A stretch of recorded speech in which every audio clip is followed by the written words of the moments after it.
There you go. I start cooking when my husband leaves work, giving myself 30 minutes on the clock. Tonight I'm making some chicken orzo.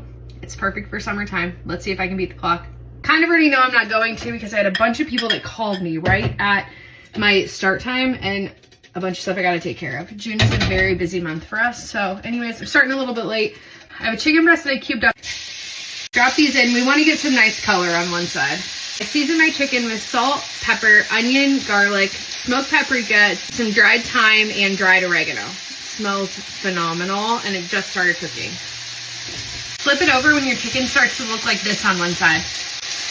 You want to pull this chicken off the heat just before it's cooked through. Let's take this chicken out of here so we can start on our veggies. Half of a yellow onion. Stir this around and also try to break up some of those bits off the bottom of your pan.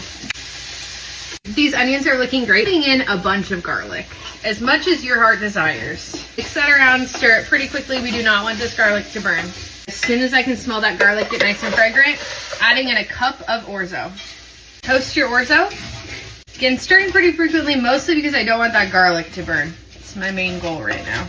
Toasting your orzo does two things. One, it amplifies the flavor, something that we want to do when we're doing a one pot meal. And two, it helps bind up those starches that are on the outside, so it makes the overall dish just a little bit less starchy and more enjoyable to eat.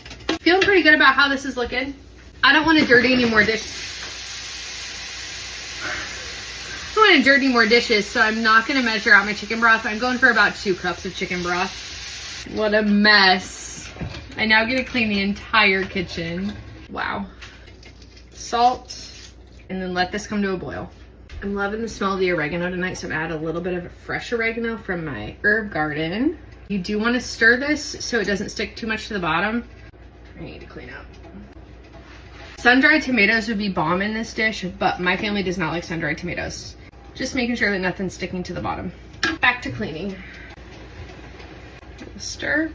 I told you I wasn't gonna beat the clock tonight. My family just pulled in the driveway, so I'm gonna do my best to try to finish this and be able to still record. There's a storm coming in though.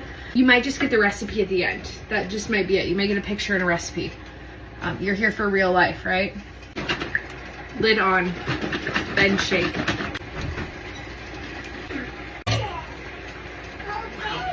I love you. Did you have a good day today? Yeah. Chicken.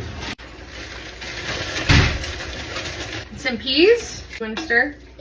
Yeah. Okay, let's let it rest. Let's taste it. Okay, this looks so perfect. I wish you could smell my kitchen right now. Perfect. I'm just gonna shut the heat off and let the rest of this absorb into it, and then we'll serve it up in a few minutes. It would be really good with some fresh Parmesan. Don't have any. I do have spaghetti confetti, so we might use some of that. You guys know the drill, serving up the toddler first. Extra piece of chicken for her. There we go. There's dinner. This, I think, might be the best orzo I have made to date. I'm adding a little bit of lemon red on top.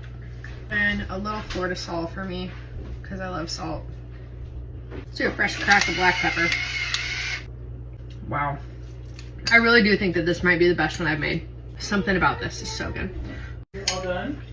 I'm not too proud.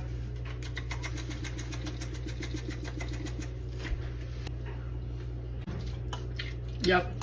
So good. You gotta make it. Thanks for sticking around.